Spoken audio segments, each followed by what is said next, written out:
a nossa conversa hoje é sobre uma coisa que, particularmente, é a minha vida toda. É sobre relacionamentos, é sobre amizade, é sobre amiga. Mas de uma forma diferente hoje, né? E eu queria começar te perguntando, como é que anda a sua vida social? Que cores você daria para a sua vida social? Para os seus relacionamentos? Que cores ela tem? Vocês sabiam que cores comunicam, né? Mulher sabe que as cores comunicam.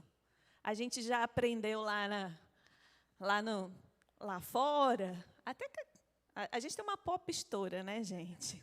Que gosta de moda.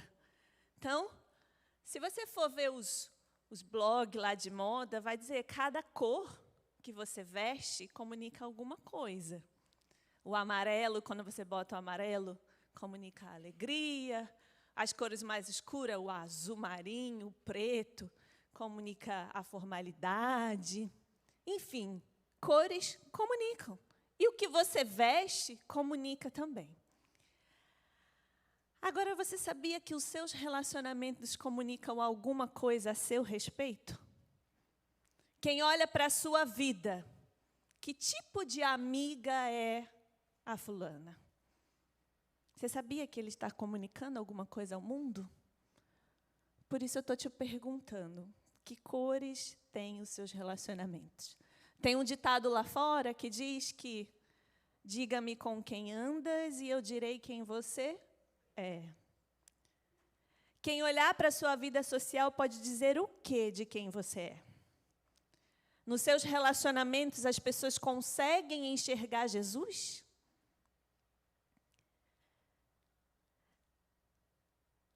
As nossas relações aqui, ó, no horizontal. E eu não vou partir lá, né, Mari, eu vou partir do ponto que do vertical, todo mundo que está aqui dentro já entendeu que tem que ter. O seu relacionamento com Deus. Vamos trazer agora aqui para a horizontal.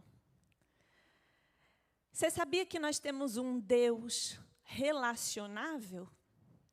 Um Deus que criou o homem para se relacionar com Ele? Você sabia que Deus formou Adão e Eva lá no jardim para se comunicar com Ele? Para conviver com Ele? Para se relacionar com Ele? E que essa necessidade é nossa hoje? Nós temos necessidade de viver em comunidade. Porque nós somos imagem e semelhança de um Deus que é relacionável. Só que lá no Éden foi quebrado. Até quando entrou o pecado, o relacionamento entre Deus e o homem foi quebrado. Até antes do pecado, tudo era muito perfeito. Existia uma comunhão perfeita. Existia uma comunhão perfeita entre Deus e o homem, entre o homem e a sua mulher, entre o homem e a sua mulher e toda a criação de Deus, estava tudo ali, ó, em plena comunhão, vivendo em plena harmonia. E quando entra o pecado, todas essas esferas de relacionamento, elas foram quebradas ou contaminadas pelo pecado. Então, desde lá, a gente vem sendo enganado de que a gente não precisa do outro, de que a gente não precisa da outra. E às vezes a gente até fala, eu só preciso de Deus. Eu só preciso de Jesus. E a gente vai desistindo dos nossos relacionamentos pessoais. E quando a gente fala de mulher, então, né, gente? O negócio fica bem mais difícil. Quem aqui nunca se decepcionou? Só eu? Quem aqui, ou melhor, quem aqui já se decepcionou? Quem aqui já pensou assim, não quero mais? Amiga, para quê? Eu só preciso de Jesus. Né? E a gente vai desistindo dessas coisas e nos tornando refém de um mal que está presente no nosso século hoje. E eu estava lendo uns posts, o pastor Antônio já pregou um pouco sobre isso também. Muitas pesquisas da nossa atualidade mostram que as principais doenças desse século são depressão, ansiedade, obesidade, problemas cardíacos. E pasmem, sabe onde todas essas doenças têm a sua origem? Na solidão. A solidão é o grande mal do século. Primeira coisa que o inimigo coloca na sua cabeça é que você se isole, que você fique sozinha, que você vai resolver sozinha, ou que ninguém pode te ajudar, ou que ninguém está pronto para isso. Enfim, tem um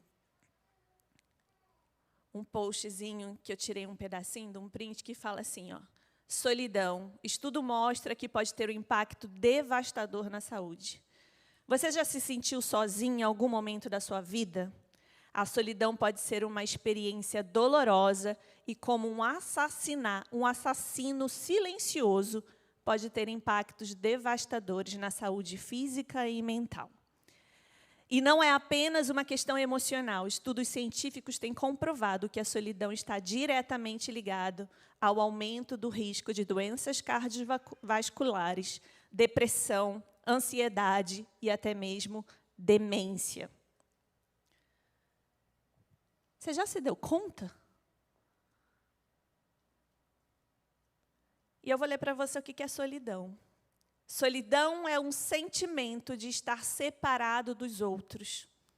Um sentimento de isolamento, de não conseguir ser feliz. Pode ser descrita como uma sensação de tristeza que resulta de estar ou de se sentir sozinho. Não precisa nem estar. É só se sentir sozinho. Isso já é solidão. Pode causar sentimentos de rejeição, culpa, hostilidade, insegurança, que podem bloquear a sua comunicação com os outros. Será que em algum momento da sua vida você se sentiu sozinho? E como eu falei, será que isso é novo? Não. Isso é estratégia do inimigo, desde lá do Éden, te isolar, te deixar sozinho, fazer com que você se sinta sozinho. Às vezes você está sentado aqui, rodeado de mulher que te ama, e ele está colocando na sua cabeça que você está sozinho. Não está. Mas a gente tem uma boa notícia, né? Foi nos dado uma boa notícia. O Evangelho, Jesus, veio para quê? Para restabelecer esse meu relacionamento que foi quebrado lá pelo pecado. E do mesmo jeito que ele veio para restabelecer o meu relacionamento com Deus, ele veio restabelecer os nossos relacionamentos terrenos, que são fundamentais. A gente vai voltar até a comunhão perfeita lá do jardim. Entre os homens, entre a natureza, entre os homens e Deus. Quem aí está esperando por esse momento? Amém? E mais do que isso, Jesus ele não veio apenas, a gente estudou essa temporada inteirinha aí sobre os discípulos, né? Ele não veio apenas fazer discípulos. Ele fez dos seus discípulos o quê? Amigos. Ele convocou os seus discípulos e ele fez dos seus discípulos amigos. E mais do que amigos, e é aqui que eu quero entrar. Jesus, ele veio nos fazer irmãos da mesma família. E eu quero te mostrar que existe uma diferença entre ter amiga e ter irmã. Você sabia que tem diferença entre ter amiga e ter irmã? Amiga, existe, primeiro ponto, amiga existe ex-amiga. Quem aqui tem uma ex-amiga? Ela já foi a minha amiga em algum momento da vida, hoje não é mais. Irmã tem ex-irmã, gente? Será que dá para ter ex-irmã? Pode brigar com a irmã, mas ela nunca vai ser sua ex-irmã. Ela vai ser sua irmã sempre. amiga, você acha que precisa, para estar ali do lado, porque para ser sua amiga tem que fazer as mesmas coisas que você faz, andar como você anda, estar pertinho. Irmã, não. Irmã pode estar lá do outro lado do mundo. A minha está lá no Brasil e ela continua sendo minha irmã. Eu não vejo a minha irmã todo dia, mas ela continua sendo a minha irmã. Érica uma vez falou que eu tenho muitas amigas que eu não falo com ela todos os dias, mas elas são as minhas melhores amigas, estão espalhadas pelo mundo. Porque não são mais amigas, são irmãs. E é isso que o Senhor quer nos proporcionar. Um relacionamento com a outra a ponto de nos tornar irmãs, que não dá para devolver. Sabe? Eu sou mais velha na minha casa. Minha irmã nasceu 3 anos depois de mim. Em alguns momentos da minha vida, eu quis devolver a irmã que eu pedi. Não dava para devolver. Eu fui descobrir depois que não dava para devolver a irmã. E dentro da mesma casa, como irmãs, a gente cresceu. Com muitas diferenças. Oh! Quem tem uma irmã de sangue aí que é igualzinha a ela? Você é igualzinha a sua irmã? Não, costumam ser o quê? Bem diferentes, né? Muito diferentes. E vocês cresceram juntas, não cresceram? Com as suas diferenças, uma aprendeu com a outra, uma é boa numa coisa, a outra é boa na outra. E assim a gente vai. Porque o que o Senhor veio restabelecer aqui na terra, o que Jesus tem, o modelo de Jesus para nós aqui, é modelo de irmã. É por isso que a gente fala cis. Não é um nome bonitinho, moderno. É porque é de verdade. E você pode passar um tempão sem ver a pessoa que ela continua sendo irmã. Você pode passar meses sem conviver e ela continua sendo irmã. Porque nós temos o mesmo pai. Então, o tema da minha mensagem hoje é sisterhood. E como nós somos mulheres da palavra, quem lembra que nós somos mulheres da palavra? Se você já participou de algum Vida Coffee, você já ouviu isso.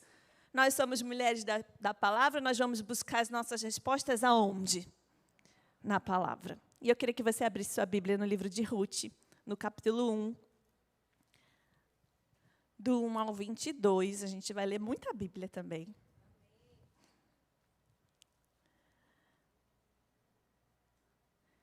Essa é a história de uma relação bem próxima, que tem muito a nos ensinar. Amém?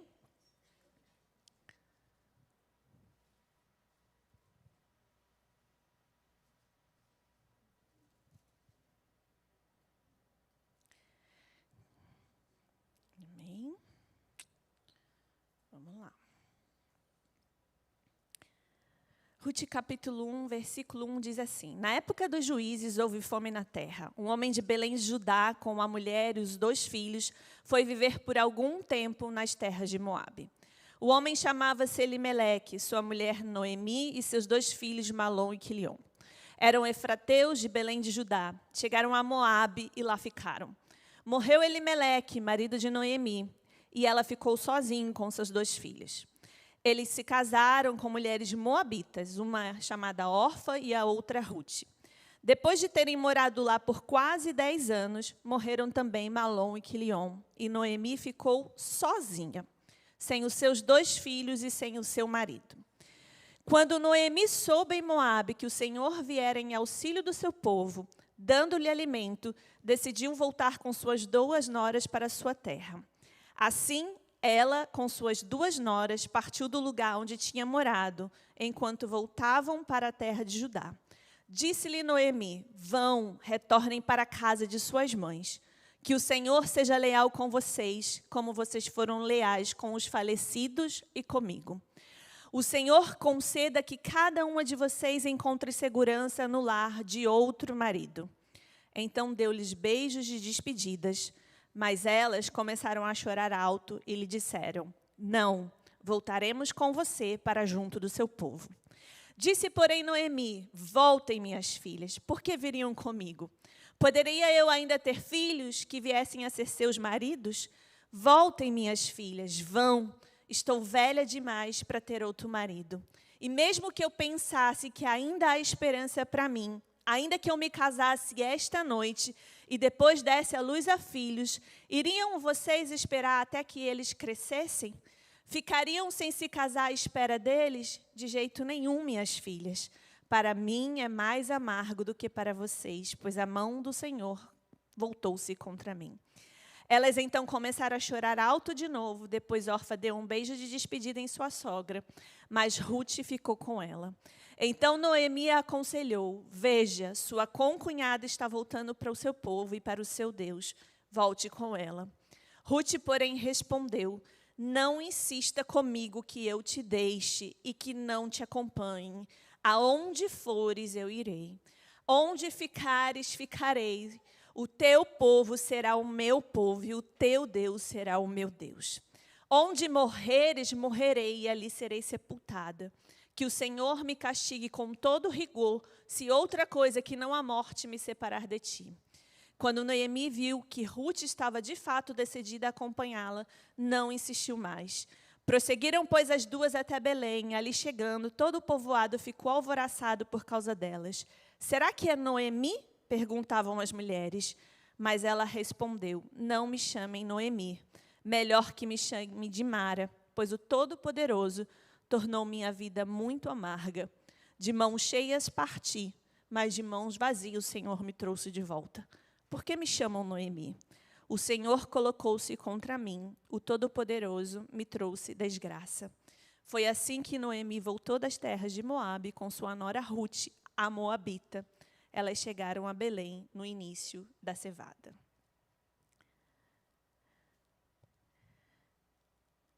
Se você não conhece a história, é uma história de uma família lá que estava em Belém, uma família israelita, morava na cidade de Belém. E estava um tempo de fome na terra de Israel. E essa família decide imigrar, né, gente? Assim, imigrar, sabe? Acho que você entende o que eu estou falando. Eles decidem imigrar para um país vizinho chamado Moabe. Ele pega a família, a mulher e os 2 filhos e vai para essa terra. E lá a vida que segue, os filhos se casam com mulheres moabitas. Morre o marido da Noemi, que é o pai dessa família, e morrem também os seus 2 filhos, lá ainda em Moabe. Nesse momento, Noemi ouve dizer que Israel está sendo abençoado, que Belém, o Senhor se lembrou de Belém, voltou a ter fartura lá em Belém. E ela fala: vou voltar para a minha terra. E ela decide se despedir das suas noras. E ela fala para as suas noras: olha, voltem para suas casas, para suas famílias. E que o Senhor abençoe vocês e dê outro marido para vocês, porque eu não tenho mais nada para dar para vocês. A Bíblia diz que aquelas mulheres se apegaram à sua sogra, choraram e disseram: não, a gente vai com você. Mas ela disse: não tem mais esperança para mim. Eu sou velha, eu não posso mais, eu não sei nem como é que eu vou sobreviver lá, que dirá com vocês. Eu não posso mais ter filhos para que vocês esperem eles crescerem e vocês venham se casar de novo com eles. E aí, nesse momento, elas choram de novo. Orfa beija a sua sogra, se despede dela e volta para a sua terra. Vai lá, volta para a casa dos seus pais. Mas Ruth se apega à sua sogra e diz: não, eu vou contigo, aonde for. E aqui eu já quero abrir um parênteses para dizer que eu não vou pregar sobre isso, mas eu gostaria de abrir um parênteses para fazer uma observação. Não tem a ver com quem é boa e com quem é ruim, tá? Com quem está certa, com quem está errada. Orfa largou a sogra lá e voltou para a casa dos pais. Não é isso. Aqui tem a ver com uma coisa que chama livre-arbítrio. Deus deu, sabia? Deus que deu. E a gente não tem nada a ver com isso. As pessoas são livres para fazer escolhas, se ficam ou se vão. Outro detalhe, tem a ver com quem Deus quer que fique na sua vida nesta temporada e quem Deus quer levar para outro lugar. Amém? Então, feito isso, fecha parênteses, vamos voltar. Eu já queria te contextualizar aqui, que esse período histórico, essa história está acontecendo no tempo dos juízes, ou seja, antes de haver rei em Israel. Não existia rei na terra de Israel. E aí, Juízes 21, 25, diz assim, ó. Naquela época, não havia rei em Israel. Cada um fazia o que lhe parecia certo. Acho que está parecida com a de hoje. Sabe essa história do eu acho? Que não cabe para a gente, né? Você já sabe. Aqui não cabe o eu acho. Era o que eles estavam vivendo naquele tempo. Não tinha um rei para estabelecer as ordens, e eles faziam cada um o que queria. O povo de Israel, mesmo sendo o povo escolhido de Deus, vivia caindo o quê? Na apostasia de abandonar Jesus, de abandonar o seu Deus, de abandonar e ir atrás dos falsos deuses. E Ruth, embora sendo estrangeira, ela ainda mantinha sua fidelidade com Deus. Amém? A gente estudou sobre um reino que está de ponta cabeça, né? Nesse reino aqui, as regras são essas para os nossos comportamentos. Lembra? Para os nossos relacionamentos? Você não precisa de ninguém. Vai lá. Você é suficiente. Você é boa. Não compartilha com a amiga isso, não. Vai viver só para você, né? Mas no reino de Deus, é diferente. No reino de Deus é muito diferente. Sabe o que mais que a gente escuta de vez em quando? Deixa de ser boba. Você ajuda todo mundo e só se prejudica. É o reino desse mundo. Mas quem é o rei da sua vida? Vai pensando aí. 1 Pedro 2,9. Sabe o que Jesus disse? Que Pedro fala lá, na palavra de Jesus. Vocês, porém, são geração eleita, sacerdócio real, nação santa, povo exclusivo de Deus, para anunciar as grandezas daquele que o chamou das trevas para a sua maravilhosa luz. Antes, vocês nem sequer eram povo, mas agora são povo de Deus. Não haviam recebido misericórdia, mas agora a receberam.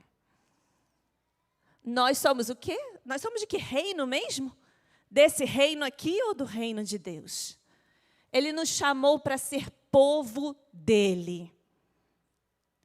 E aí a gente vai pegando os nossos relacionamentos e vai tentando encaixar nas nossas caixinhas, sabe? As nossas caixinhas. A primeira caixinha que a gente usa para ser minha amiga,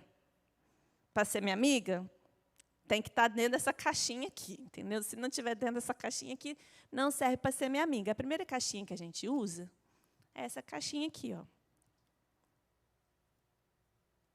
da cultura.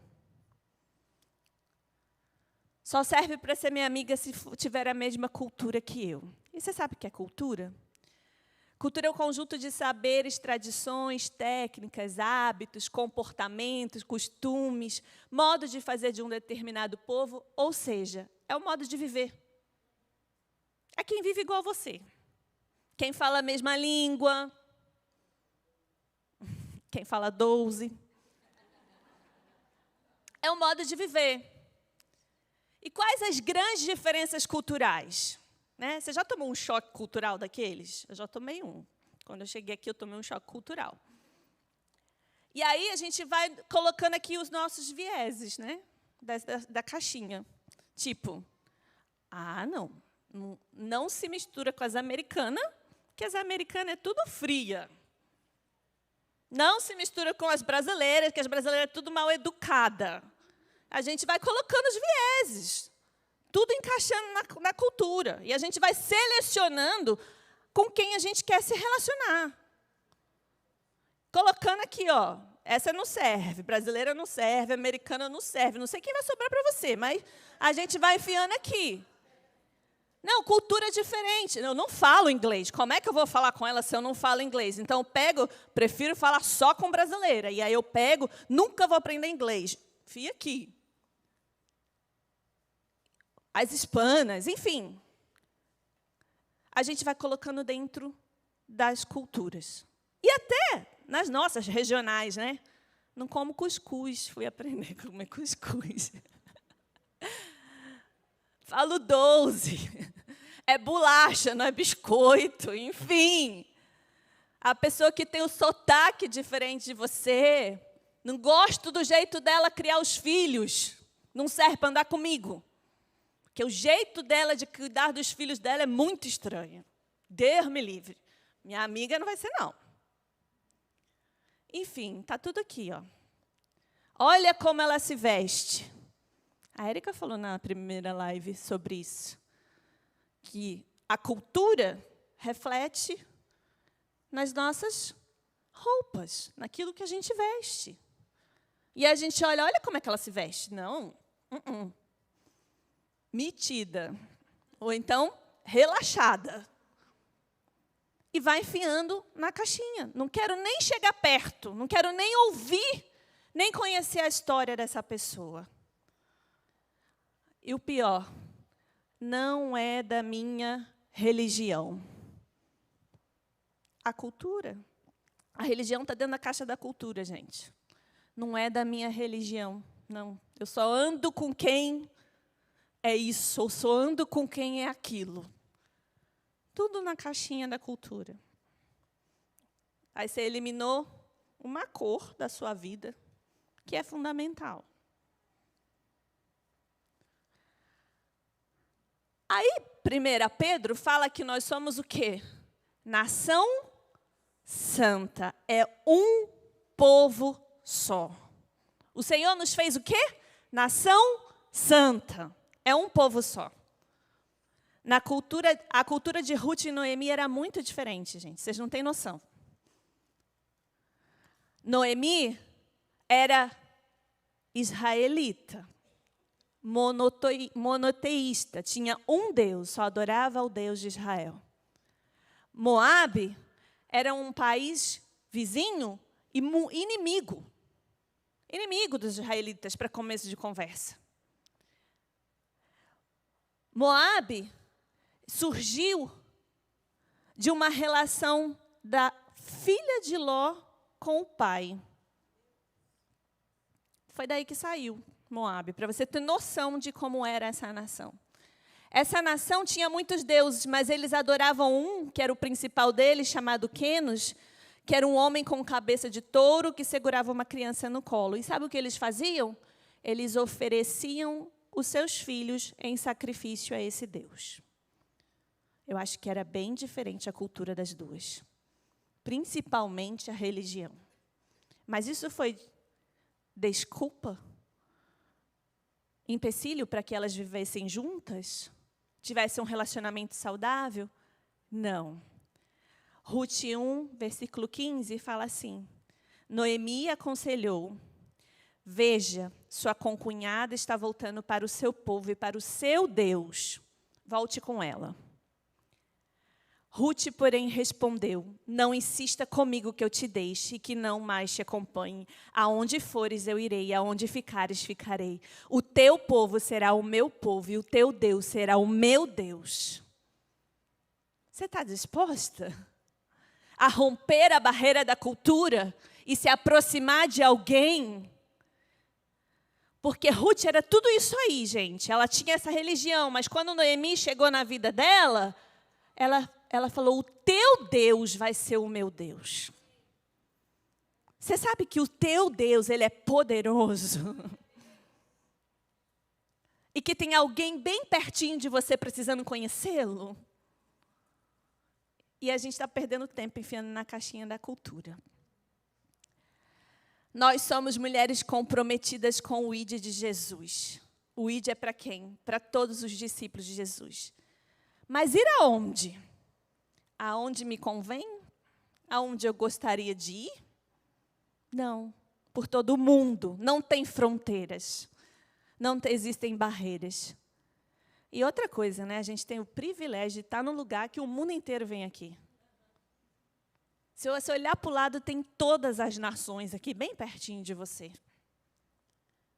A segunda caixa que a gente coloca é a caixa do nivelamento, tipo.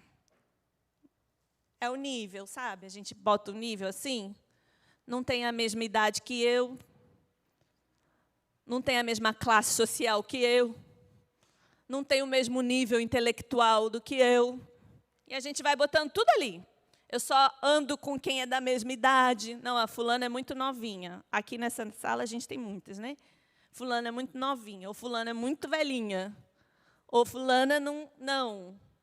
E a gente vai nivelando todo mundo. O nível social, o nível da comparação. Vai colocando tudo aqui dentro dessa caixa. E vai eliminando mais uma cor da nossa caixa.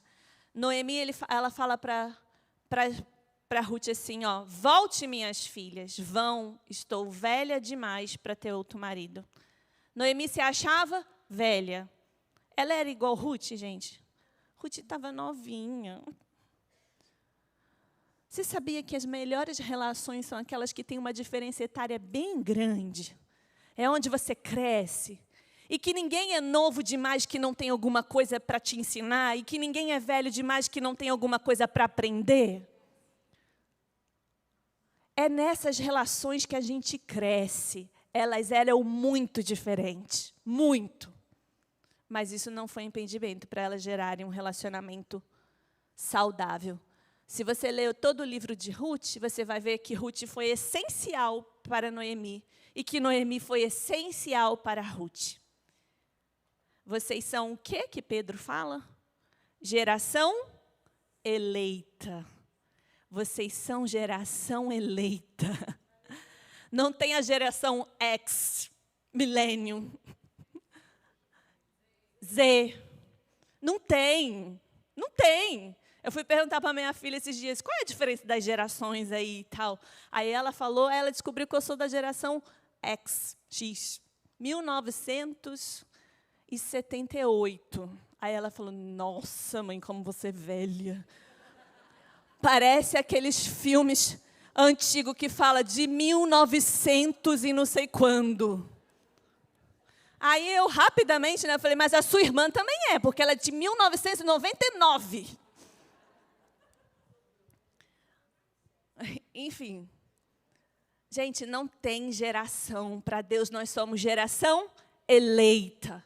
Sai daqui hoje disposta a abraçar uma adolescente, mesmo que você não tenha uma. Saia daqui disposta a ser amiga das crianças, a ser amiga da mais velha, a ser amiga. Não coloque o nível social, o nível de faixa etária como barreira para limitar as suas relações.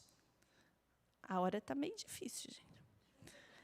A terceira caixinha, mas vamos lá, a gente vai conseguir. Essa aqui a gente adora. É a da afinidade, né? Mas não dá, né? Não tenho afinidade com a pessoa. Como que eu vou me relacionar? Ser irmã. Não tem afinidade. Afinidade, sintonia, simpatia, semelhança entre pessoas. A afinidade entre pessoas é normalmente definida quando há um encontro de identidades ou personalidades semelhantes. E para criar afinidade com alguém, você precisa demonstrar interesse e saber ouvir, que é o que abre espaço para um diálogo enriquecedor. E aí a Bíblia é maravilhosa nisso, né, gente? Porque ela pega o nível hard assim, de relacionamento, o mais difícil que você possa imaginar. Qual que é, gente? É de amiga? É de irmã? É de mãe? Não, é de sogra e nora. Ele não faz isso, Sarinha? A Bíblia pega um exemplo para a gente de uma sogra e de uma nora, para mostrar para a gente que é possível viver isso. Olha, você sabia que é possível ser amiga da sogra? Você sabia que é possível ser amiga da nora? Que dirá da irmã? Que dirá da filha, gente? Não existe essa barreira. Sabe por quê? Nós somos sacerdócio real. Sabe o que é sacerdócio real? Quando a gente fala em 1 Pedro, isso? Os sacerdotes eram os levitas. Ou seja, eram uma família de levitas que foi separado por Deus para servir a Deus. Então, o sacerdote era todos os levitas. Eles eram da mesma família. E quando ele fala para a gente que nós somos sacerdócio real, é que nós somos da mesma família. Nós somos irmãs. E deixa eu te falar, a gente vai para o mesmo céu.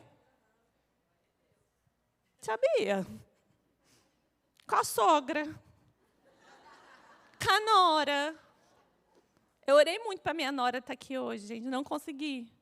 Mas ela é muito... Eu amo a minha nora. Ela é minha amiga. E como é bom a gente ter esses relacionamentos saudáveis. Ela não é minha rival. Ela é minha irmã. Eu quero que ela vá para o mesmo céu que eu. Aí tem gente que chama a sogra de tudo que é nome, não vou nem mencionar. E nesse detalhe da afinidade, a gente fala assim, ó, afinidade tem que ser o encontro de identidade, personalidade semelhante. E vou te mostrar que não, porque nem Noemi sabia quem ela era. Teve uma época da vida de Noemi, o nome dela é Noemi. Sabe o que significa Noemi? Agradável. Quando ela volta para Israel, que ela volta sem nada, ela fala, eu vim vazia, não me chame mais de Noemi, porque agora eu sou Mara. Mara é amarga.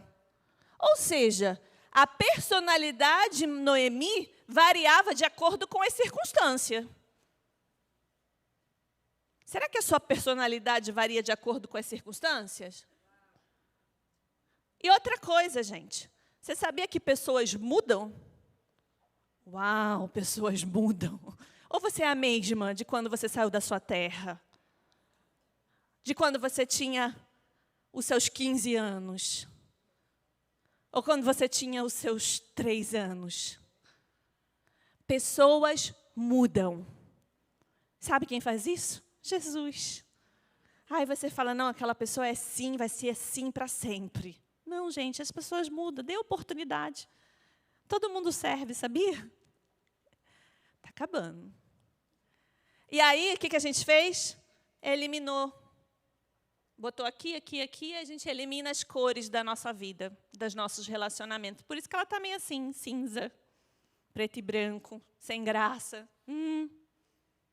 Que essas cores aqui, ó, são as cores primárias. É daqui que vão surgir todas as outras cores. Se você eliminou, não tem. Agora a gente vai ver como é que a gente resgata. Rapidinho. Para você resgatar as cores, você começa com a esperança. Noemi tinha esperança? Tinha? Nenhuma. Mas Ruth tinha. E aí eu quero mostrar para você uma coisa que é importante aqui. Não é expectativa, tá, gente? É esperança. Porque expectativa é diferente de esperança. Às vezes a gente está colocando o quê? Expectativa. E expectativa é possibilidade, é probabilidade. Mas esperança não. Esperança é confiança em coisa boa. É fé, é sentimento de que você vê como possível a realização daquilo que você deseja. Noemi está falando para ela, volte, minhas filhas, estou velha demais para ter outro marido. E ela fala, e mesmo que eu pensasse que ainda há esperança para mim.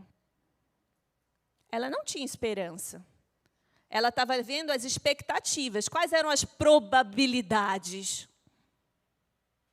E, às vezes, a gente, para fazer uma amiga, para fazer uma cis, a gente vai analisar as probabilidades. Tem muita chance disso dar errado. Ah, tem, gente. Ela é muito diferente de mim. Como é que isso vai dar certo?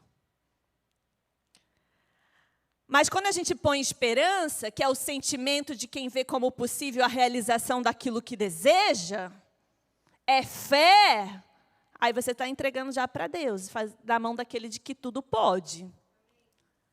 A expectativa de Noemi, Noemi tinha expectativas, mas Ruth tinha esperança. Não existiam mesmo possibilidades terrenas, mas existia uma relação com um Deus de esperança. Romanos 15:13 fala que o Deus da esperança os encha de toda alegria e paz por sua confiança nele, para que vocês transbordem de esperança pelo poder do Espírito Santo. Recebe? O Deus da esperança que vai fazer você transbordar a esperança nos seus relacionamentos. Agora a gente vai acrescentar a isso o nosso poder de decisão. Esse livre-arbítrio aí que Deus te deu, esse poder de escolha que você recebeu de presente, você pode acrescentar ele aí, nessa relação. Deus te deu, use de forma sábia. Ruth 1:18. Quando Noemi viu que Ruth estava, de fato, decidida a acompanhá-la, não mais insistiu. Decida. Escolha. A Bíblia toda você vai ver Jesus e o Espírito Santo, o Pai, mandando você fazer escolhas. A Bíblia toda. Escolha, decida, use o seu poder de decisão. Agora eu vou te falar uma coisa. Essa mentira que muitas vezes a gente está comendo do inimigo, de que precisa ser recíproco, não precisa, tá? Não precisa ser recíproco. A decisão é pessoal, é tua, decida você. Quem estava decidida aqui era Ruth. E quando Ruth decidiu, Noemi aceitou. Amém? Lança fora essa mentira do recíproco. Lança fora. E para fechar. Isso aqui eu falei que é o segredo do chefe. É honra. Honre. Romanos 12:10. Dediquem-se uns aos outros com amor fraternal. Prefiram dar honra aos outros mais do que a vocês. Entendeu? Prefira dar honra aos outros mais do que a vocês. Você precisa trocar a afinidade por honra. Em vez de você de medir na afinidade, que ela não tem nada a ver contigo, coloca a honra nesse negócio aí, ó. Honra essa pessoa. Sabe o que é honrar? Honrar alguém é valorizar muito essa pessoa. É estimar. É ter grande respeito. Ruth estava honrando Noemi. Honrando a sogra. Nem vou falar o que você faz com a sua. Honra.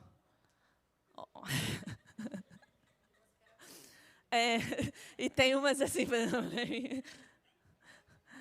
Tem uma filha ali querendo se esconder, gente. Honra a sua sogra, honra a sua irmã, honra a pessoa que está do seu lado, honra. E honra é muito mais na ausência do que na presença. Porque se na presença você diz que honra, mas na ausência você fala mal, isso não é honra. Se na ausência você honra, mas na ausência você julga, isso também não é honra. Porque honrar é ter a outra pessoa com grande valor. Você dá muito valor para essa pessoa que o Senhor colocou do teu lado? Você honra muito essa pessoa? Você dá muito valor para ela? Ou você acha que assim, não preciso? É honra. Em vez de reclamar, honre. Em vez de falar mal, honre. Em vez de difamar, honre. Em vez de menosprezar, honre. Em vez de superestimar, honre. É a Bíblia que manda a gente fazer isso. Aí a gente fala, não, honra só. Eu honro a Deus. Honra a Deus e desonra o próximo. Você não honra a Deus. Gente, você honra... Imagina alguém assim, ó, eu te amo, mas eu não gosto dos seus filhos. Você consegue? Você vai conseguir amar uma pessoa que te ama, que te honra, mas que maltrata os seus filhos, que fala mal dos seus filhos? Para pensar agora que quantas vezes a gente está fazendo isso nas nossas relações. A gente quer afinidade, mas a gente não quer honrar. O que funciona, segundo a Bíblia, é a honra. Lembra que nós somos mulheres confiáveis? Que nós somos um ambiente seguro, que as pessoas podem confiar em você, que você não vai falar mal por trás. E outra coisa, não se preocupe com a sua própria honra. Porque tem um Deus que cuida disso. Se preocupa com a honra do outro. Se preocupa com a honra de quem está do seu lado. A sua honra, tem um Deus que cuida disso. Se você for lá ler todo o livro de Ruth, você vai ver que ela se casou com um homem legal, um homem rico. Um homem rico, Boaz. Ela teve um filho, mas a honra de Ruth não estava no homem bonito, no casamento perfeito, até porque a Bíblia só fala quatro capítulos da história dela, tá, gente? Não dá para saber a história toda. A honra de Ruth não era um casamento perfeito, não era um filhinho bonito. A honra de Ruth vinha do Senhor, porque ela decidiu honrar a sua sogra.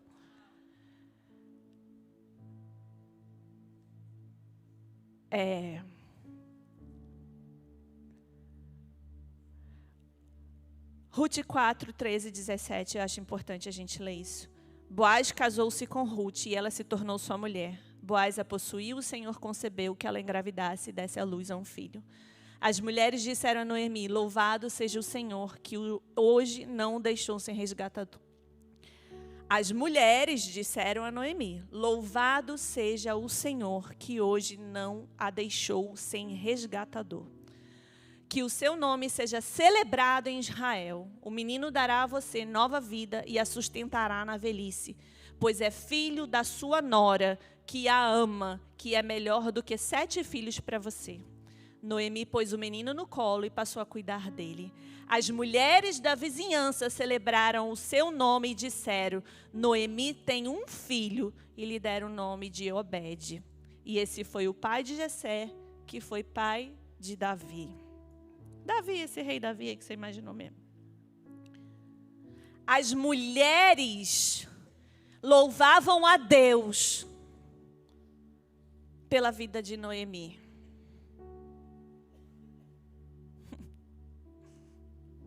Será que as suas relações fazem as pessoas louvarem a Deus? Agora a gente vai lá para acabar. A genealogia de Jesus, lá em Mateus, no capítulo 1, versículo 1, a gente vai encontrar a honra de Ruth. Que Ruth honrou Noemi. A gente viu que Noemi foi honrada lá. E Ruth, como é que ficou?